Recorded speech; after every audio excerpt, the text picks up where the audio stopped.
Welcome to the Road Back podcast. We're so glad you're here. I'm Melissa. And I'm Desiree. We're two trauma-informed coaches and real-life friends. If you're returning to yourself, your dreams, or your sense of belovedness, this podcast is for you. We'll pull from our own stories and hard-earned wisdom to support your journey. So take a breath and remember, you belong exactly as you are. Des, I'm feeling excited about today's episode because I feel like we're going to be able to help some people get unstuck today. Yeah, I think that talking about this is going to demystify so many parts of going after your dreams and just really being a human who wants to change anything in their life, not even just go after their biggest dream, but just make some changes. So I'm excited because I think we both love doing this for ourselves and for our clients. So yeah, this is going to be fun, guys. Today's topic is the how is not your responsibility. Before we dive into the conversation, we're going to just share a little bit about the work that we do because we both do client work and we both work in a field called life consulting. And we thought it might just be nice to create a little bit of framework to explain why we approach things the way we do, because we've done a lot of this work in our own life, but because we've done it with a lot of clients as well, it's been amazing to see the breakthrough that they get when they really start embracing this process. And it can be really encouraging to hear other people's success stories when you're going after dreams in your own life, because for me, it fuels if it's possible for them, it's possible for me too. so good. So Des, let's talk a little bit about life consulting. How would you describe it to somebody who's like, well, what is a life consultant anyway? That's the big question. Because we do get that question a bit. I would say I'm a trauma-informed, emotional health life coach. It's a lot. That's why I just say life consultant with training and understanding of the nervous system, many different therapeutic modalities. We really listen in and help the client hear stories, repeating patterns of their lives, how that nervous system informs those emotions, and really help clients just get more connected to themselves, whether that's processing trauma from the past, whether that's working through triggers in the present, and just really helping the client get connected to what's inside. And so that they can make powerful choices that will affect their life moving forward on their external world. That's a great way of putting it. I know one of the questions people ask me sometimes is, well, what exactly is trauma informed? Because it's kind of a catchphrase. It's all the rage right now, like, oh, trauma this, trauma informed that. One of the ways I like to think about it is rather than looking through the lens of what's wrong with you when it comes to your mental health, it's more coming from the place of what's happened to you in your life. When you come from a trauma-informed approach, I think that it helps explain people's behavior, not just necessarily from the dysfunctional place, because often we think of mental health issues or things like that, we might go, oh, this is the disorder or this is what's wrong with you. But when you actually come from the context of my upbringing, my childhood, this traumatic event, this circumstance, this culture that I grew up in, all these different things can have an impact on my ability to show up in a healthy way and in a functional way. And so a trauma-informed approach tries to look at that through a lens of compassion and understanding how the nervous system is wired, and then helping bring support and tools to unpack some of that story and begin to bring healing. The course that we did together, which is how we met, the pillars of that course were really compassion and empowerment, and I would even say nervous system regulation were core foundations of like being able to view our stories and our history and our trauma with compassion, because being able to bear witness and bring love into a situation and be able to receive that place, it's such a healing force. But then also not being stuck just in my past, and the empowerment being where we are able to help people move forward and begin to really embrace some of those things that they know they were born for, the dreams, the desires, the hopes that they have for their lives. And it's very fulfilling work. Yeah, absolutely. I think it's extremely sacred because helping someone who might feel like their internal world doesn't make sense, but I hear you saying it's like their story makes sense. You make sense. we make sense. The choices we've made based on patterns and the histories and the traumas we've experienced, we make sense. I love what you're saying because we're helping the client get into those subconscious places, the places that are not often cognitive. And you're like, how am I here? Sometimes they're feeling like, I don't know how I got here. And we're helping them understand the subconscious things that have played into where they are in order to bring them to the consciousness so that they don't have to run your life anymore. And I think that when you think about a topic such as going for your dreams and you have permission to desire again, we will naturally hit up against the how. Like, well, then how is this going to happen? And so many of these things that keep us stuck or in the same place is a lot of these subconscious factors. And so I love this topic of just kind of demystifying it, breaking it down and unpacking it for everyone together. Yeah, because what we do see is as I start to heal and as our clients start to heal, what naturally will happen is your dreams and desires will begin to come back online because inevitably you're getting reconnected with your identity, you're getting reconnected with your creativity. As those parts of you begin to heal, what will naturally happen is an emergence of dreams and desires that may have been suppressed or forgotten for sometimes many years will begin to speak again. They'll begin to spring to life. And so it's very satisfying to feel those desires. It can feel very exciting to kind of go, oh, yes, I do want this. Yeah. I feel like I can maybe begin to go for it. But if we're not careful, that not being able to see how I'm going to get from point A to point Z or the end of the journey can actually trip me up and stop me from making the forward progress that I want. So we want to unpack some of the tools that we have learned ourselves and the tools that we use with other people in order to help you get unstuck in some of the areas where you might be today as the listener. Yeah. So if your heart's ever wanted something and you're like, how in the world would that happen? How could that even be? I don't even know how that might come to pass. We are happy to have this conversation with you. Let's start off by talking about where the trap is often for people. We've begun to touch on it. So you might know that you have a dream. Maybe you dream of writing a book one day, or you dream of being in a fulfilling, loving relationship or marriage. You want to get married and have kids, or maybe you dream of starting your own business. But how do you take it from the fantasy shelf and actually pull it into the practical walking it out place when you can't see where Mr. or Miss Right is going to come from, or you can't see how you're going to get out of your corporate job and be able to launch your dream business that you've always dreamt of doing. When we can't see how, we can fall into that place of, it will never work, or I can't afford it. Maybe it's just safer if I just keep it in that fantasy world because I don't have to risk the disappointment of what if it fails. One of the things that I often hear is when they start to connect to their own desires, one of the limiting things, like the trap, I would say, is they actually think it's going to inconvenience other people. Oh. Oh, like I couldn't do this because it would take time from da-da-da-da, or oh my gosh, my kids are going to have to make their own sandwiches, or, I've said all those things. I had a hard time actualizing because this is very subconscious, but I needed to have an excuse just in case it didn't work out that I could blame it on.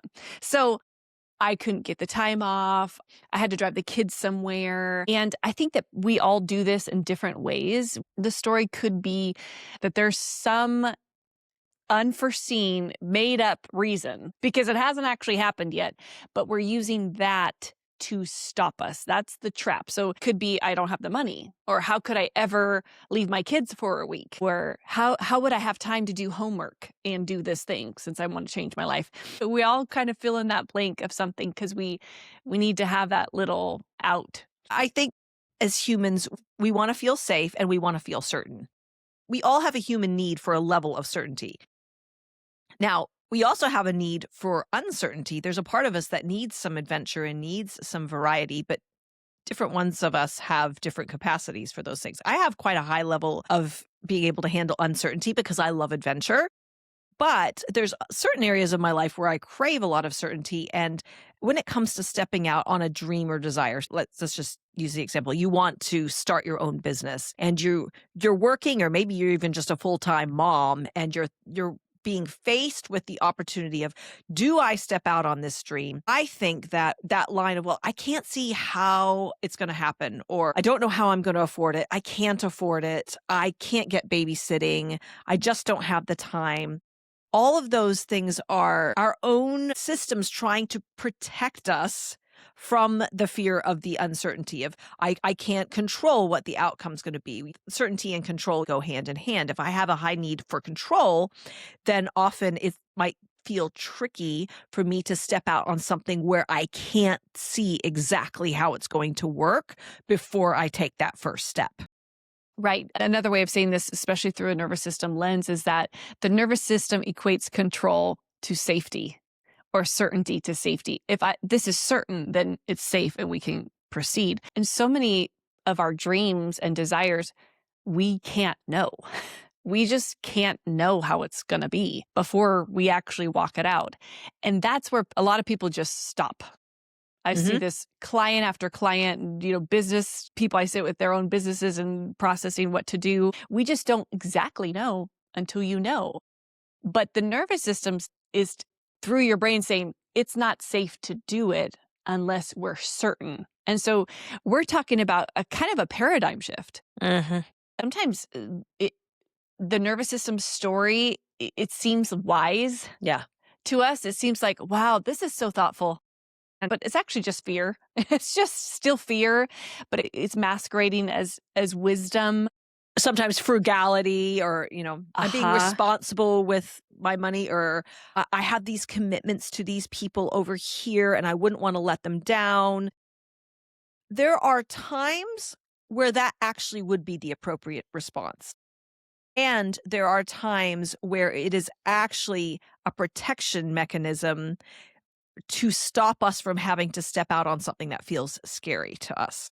So true. Yeah, that's where there's a lot of self-awareness to know what I'm calling wisdom. Is that actually fear? Or in this situation, this is the right embodied, authentic choice that's best for me. And that's why this situation is so not black and white. And that's why getting support is so helpful. I would say that oftentimes when perception of wisdom is in the future, I'm going to know all the answers. If I'm future tripping, most likely it's fear and not wisdom. That's just a little nugget that I use. If I'm 6 months in the future and I can see something going wrong, I'm probably just afraid because I don't even know if that thing's really going to happen. So that helps me distinguish a lot of times as just a little practical thing between fear and wisdom. Especially if your future vision is instilling more anxiety, it's making you more concerned, it's holding you back. Yeah. When you're thinking through a lens of possibility, there is a sense of hope, I find, that's often connected to it. And there's a sense of openness. If the things I'm thinking about are causing me to contract and shut down, even then that's often a cue to me as well. It's like, okay, is this actually fueling my faith or is this fueling my fear here? I think one of the reasons this feels so important to me is because when I have seen clients get past that fear hurdle and take the leap, I've actually never seen it not ultimately work out. Same. I can't speak 100% across the board for people I don't know, but the people that I have worked with who have persevered, because here's the thing, your dream is never the shortest distance between 2 points. It's never just like A, B, C, boom, I'm there.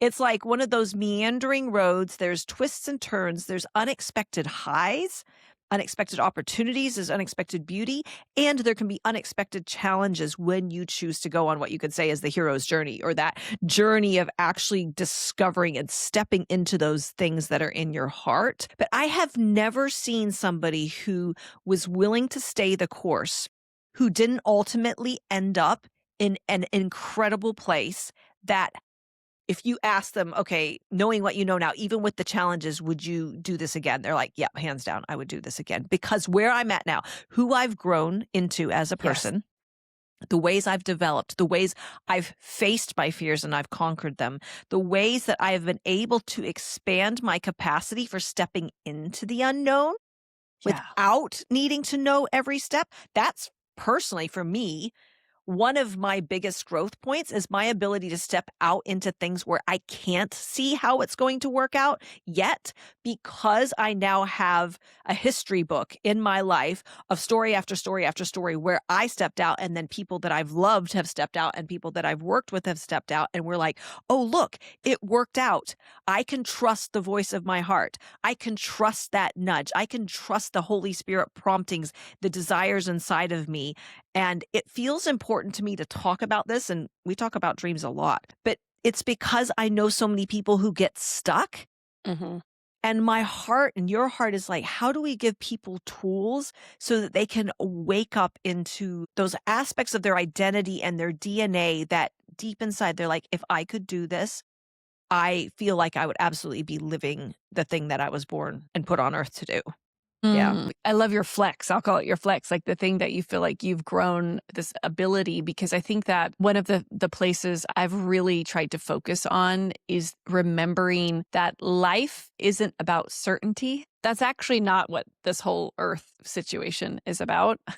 In fact, I would say it's probably more true that unknown and the uncertainty of it is one of the most consistent aspects of being a human on this earth, because of acknowledging that.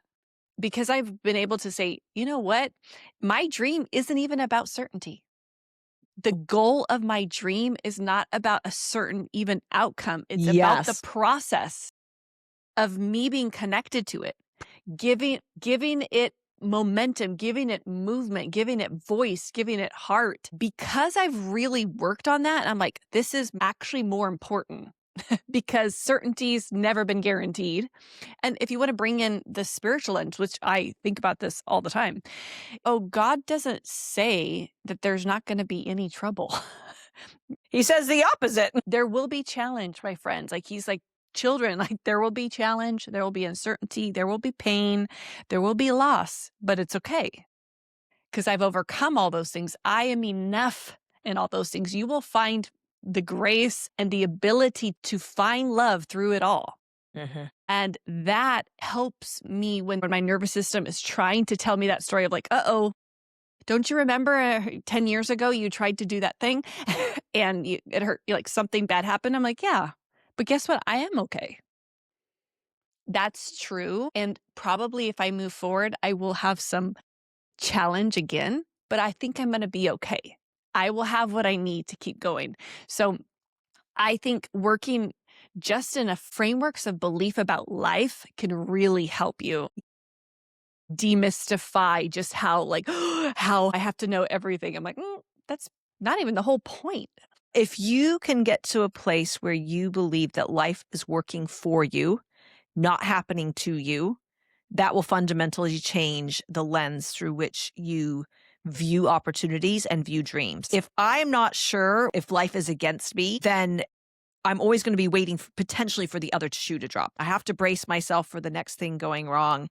And it's understandable when we've had experiences in the past that have taken us by surprise and maybe blindsided us. It makes sense. That's where that trauma-informed lens comes in. It makes sense that I'm bracing myself if I had things happen that I didn't expect that took me by surprise and knocked me and took me time to recover from. Yes, of course. And if I can reframe and see my life as like, even in the hardships, things are being worked together for my good. My life is always working for me. I am not a victim of my circumstances. There's always an opportunity for goodness to come from this. I feel like that's so helpful in even reframing the disappointments and the hardships, because like you said, Des, about the journey, it's like, but all of that has grown me into the woman that I am today. I like who I am when I look in the mirror. I like who this person has developed into. And I couldn't always say that because I wasn't always sure that life was working for me. But being able to embrace that and instill that, and being able to rewire that into my deeper subconscious psyche, that is a big deal. And it helps when it comes to stepping out into some of those unknowns, because I'll say this now, and I'm sure we'll reiterate it again through the podcast. You only need to take the next right step. The how is not your responsibility, because this was always designed to be a journey of faith.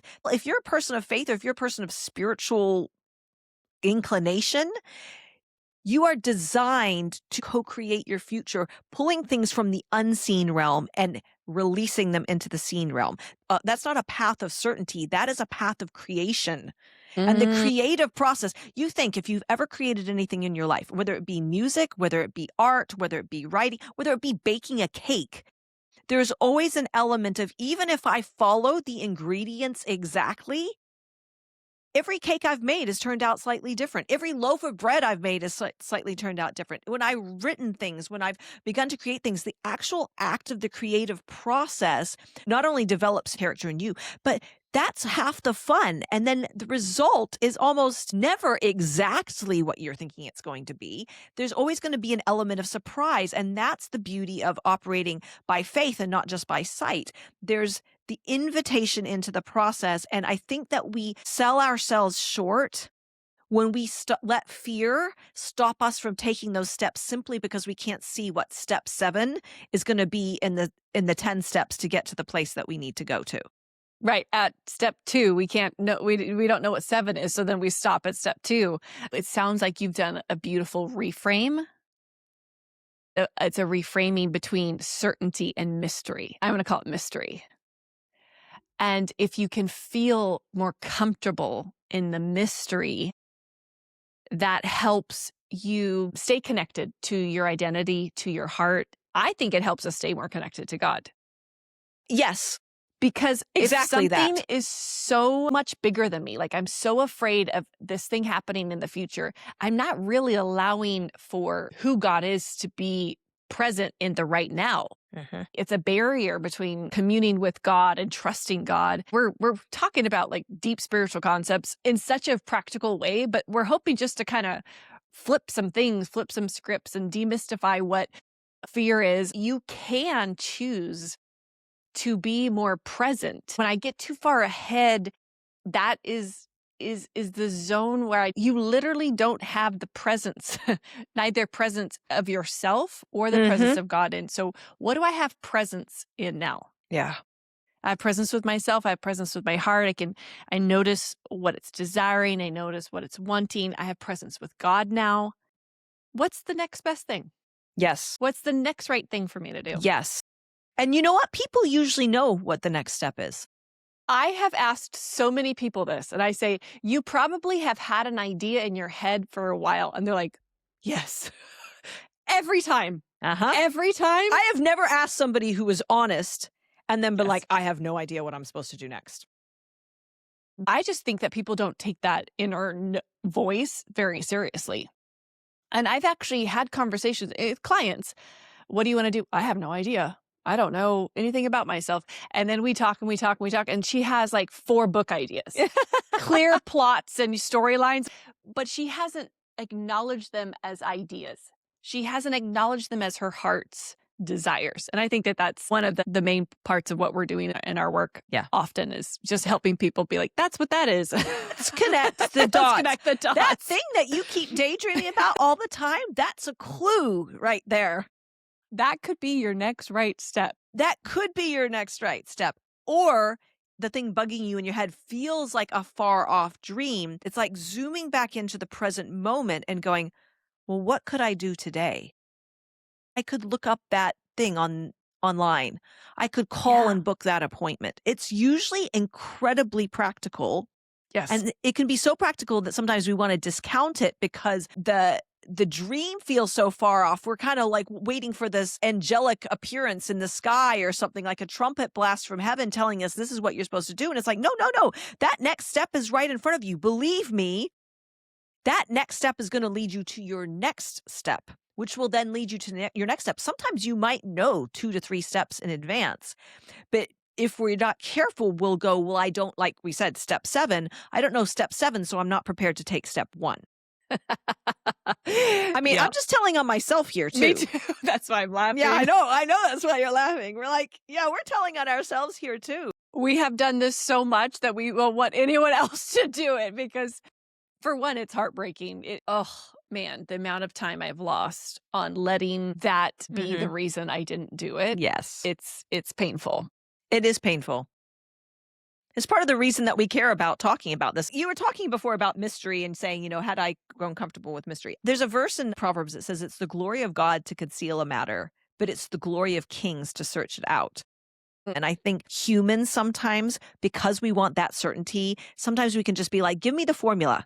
Just give me the 5 steps and I'll do the 5 steps. And I don't even want to have to think about it beyond that. Just tell me what to do and I'll go do it. God is so relational that he is inviting us into, and we talk about co-creation a lot, but that's what it is. When people talk about manifesting, really, I'm thinking like, I use the word manifesting sometimes because it also makes sense to me, but really I'm thinking it's just like co-creating my future with God and pulling things again from that invisible, like I can't see it tangibly yet, but I can see it in my mind's eye. I can see it in my imagination. If I can conceptualize of it, then I know it's at least a possibility. Now, am I going to have the stamina or the grace to walk it out? I don't know. I feel like some things I dream of might not be for me, but that's where we lean into some of those beliefs that if life's working out for me always, then I can trust that even if the end result doesn't look exactly the way I dreamed it would, I know that it's going to be this or something better. It's going to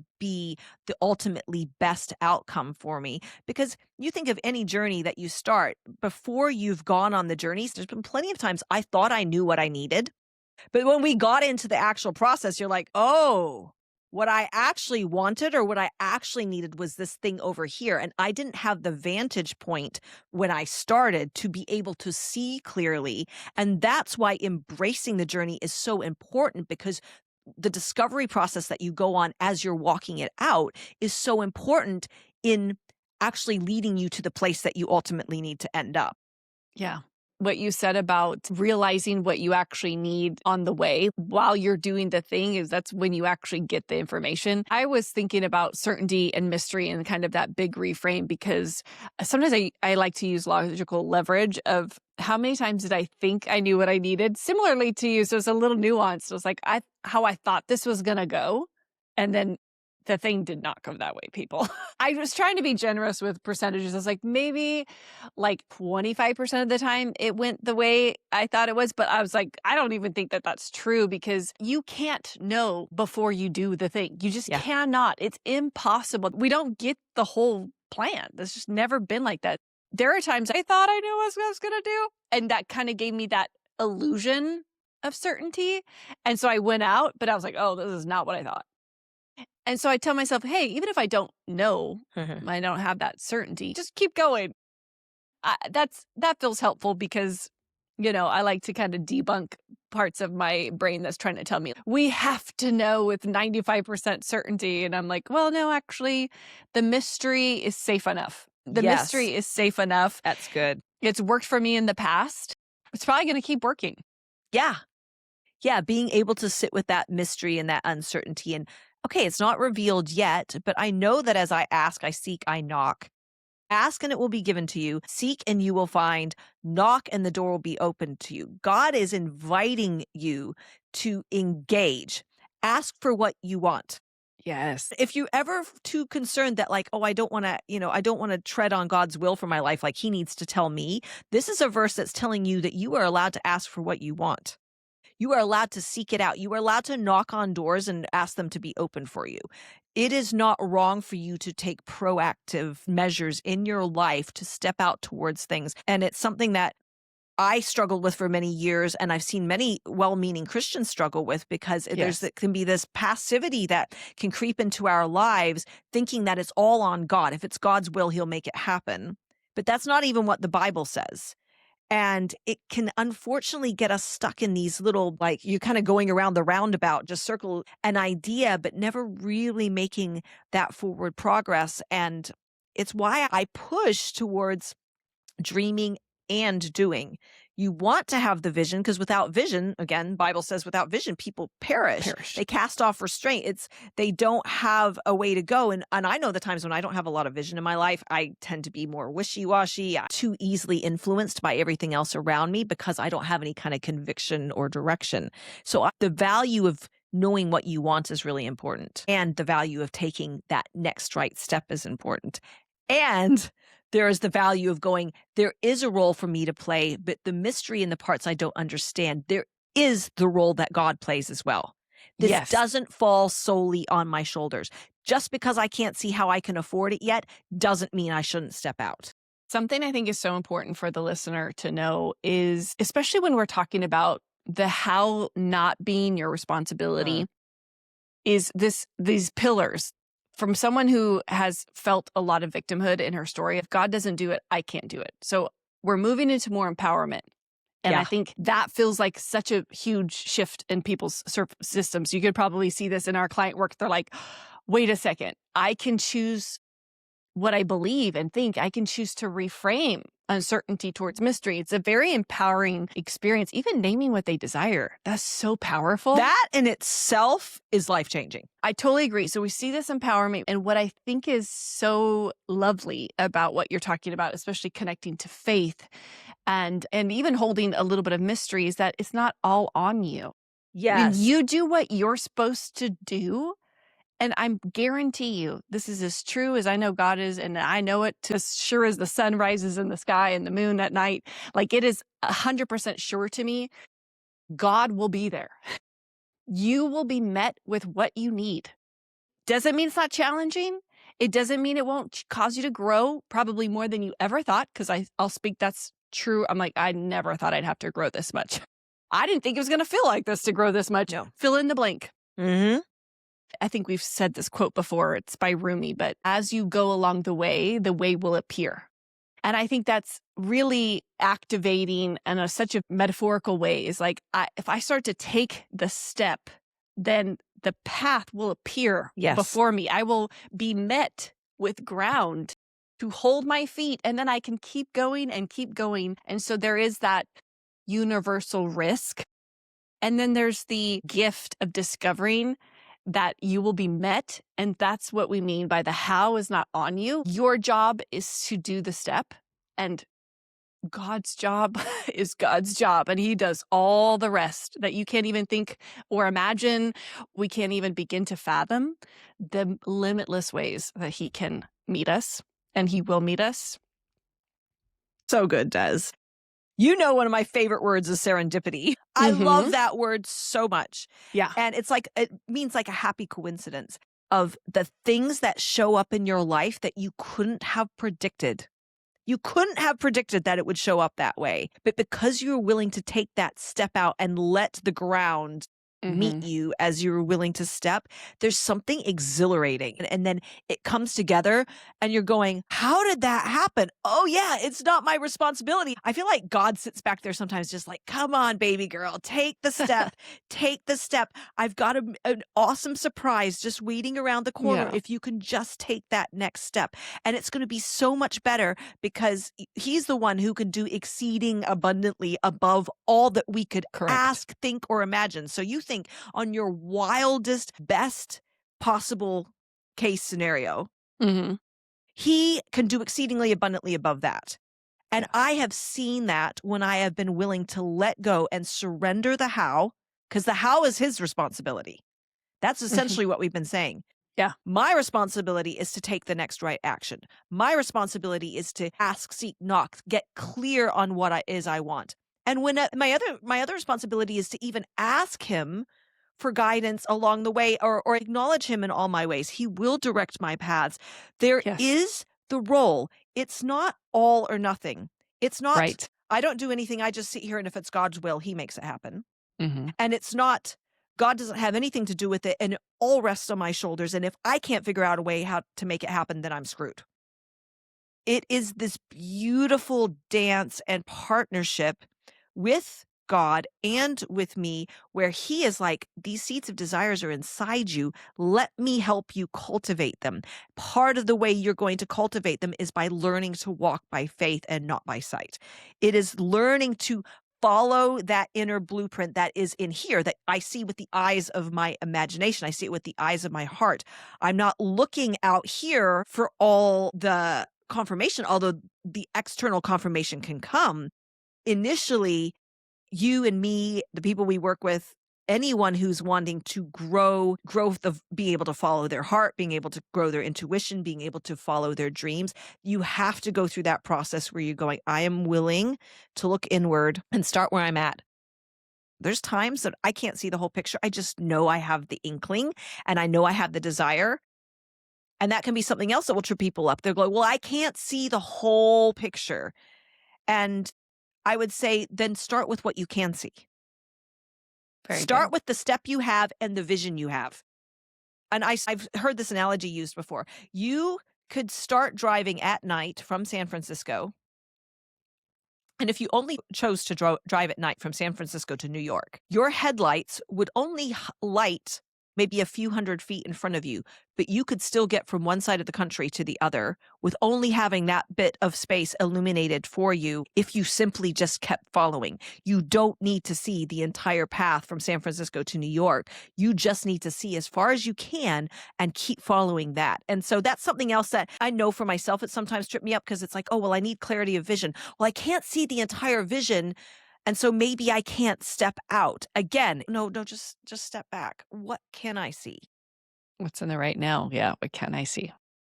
Because then I find that as I honor what I can see and I honor the step that's in front of me, the next thing will be revealed. Sometimes I think God just likes to work with us on a need-to-know basis. He's like, if I showed you the whole picture right now, you'd freak out too much. So let's just do this. Let's just go with what you could see. You think you could, but you can't handle that. Totally. That's what I loved about the Camino is that, all the pilgrims are just following seashells or arrows. And, just looking for the next seashell. And that's how you know you're on the right path. And that's how you know which way to go. And so you could be walking a mile, you could be walking a couple miles, you could be walking just a couple feet. It's all varied. And isn't that the way life is? Sometimes we're just like, oh, seashell, okay. And then you're like, man, did I misread that last arrow? And you start to look around and all of that's so normal. But that's kind of how life is. It is a pilgrimage. It is a journey. And there will be seashells. There will be moments of you're like, okay, this is the next step. This is the way to go. But we can't know every left, right, straight ahead over the bridge. Like, that's not the point. And wouldn't that be boring? It would be. But what would we be just spending all of our time doing? Like, we have to live in the in-between. Yeah. I love what you're sharing for the listener because it's like, I wonder if there is a desire they've missed. Maybe one of those seashells that they start to need to notice, become clear about or start to acknowledge, or maybe there's a step that they've been holding out on because they don't have the next 5. Yeah. Yeah. Mm-hmm. What do you want? That's even what I'd say. Like, what do you want? Start there. What do you want? And when you can understand that, maybe you have a picture or you might know really clearly, or maybe not so much, but I would sit with that. And I'm a big fan of writing things down. I think there's something really powerful about the physical act of writing. I find it to be really helpful for me to even process things. And it's just giving yourself space to ask, what do I want? And even being willing to evaluate, like maybe something I wanted 5 years ago, do I want that now? Taking time to notice where things have worked out in your life already really helps to fuel when you're feeling nervous. Yeah, I think that finding what we want is probably one of the most vulnerable feelings. To acknowledge, like, I actually want that. Let it be. Let it be there. Let yourself acknowledge it, feel that vulnerability, and realize that it's sacred. It's a sacred seashell. It's a sacred sign. It is. And it's important. And we want you to acknowledge it. Mel and Des are cheering you on for sure. We are 100%. We've seen a lot of people step into things. We've seen people step into their dream job, step into their dream business. I've seen people find the relationship of their dreams. Des, what have you seen? Yeah, we've seen people quit jobs. Yeah. Pivot their lives and change their lives. Acknowledge their own hearts for the first time in 50 years. That's so, so beautiful. Rediscover themselves. I think all of that is such a success story when it comes to letting go of the how and just following what we know. I've seen so many brave and courageous clients and people, and I'm always inspired. Yes. I am always inspired by the people I work with and the people I collaborate with and quote unquote, like I mentor, but they're mentoring me and they're teaching me and, inspiring me. when someone is connected to their hearts and they're like, this is an important part of being alive. Mm-hmm. And my heart's worth the effort. It's worth the risk. It's worth the support I need to give it when it gets afraid, and bringing in this sense of like, I'm going to walk this path. Yeah. I'm going to remind my heart as many times as needed that it's worth walking this path out. This is what life is about in the journey. To me, it's probably one of the most inspiring. So inspiring. things to So see. inspiring. Yeah. Yeah. So if you want to be inspired, step out and do something that is in your heart to do. And as much as you can, surround yourself with other people who are doing it as well. Because like you said, Des, I get so inspired by people's bravery and courage because it takes boldness to step out on a desire of your heart and to let go and to surrender. There's such a place of surrender where you're going, I don't know how this is going to work, but I am worthy of giving my dreams a voice, and I am worthy of stepping out on them, even when I can't see exactly how it's going to work out. Like I said earlier, I've never seen somebody follow that path through who didn't end up in such an extraordinary place that they were blown away, myself included, blown away by how it all came together. So, yeah. We're grateful to have you here, friends. Thanks for joining us yet again on another episode of the Road Back podcast. Bye, friends. See you soon.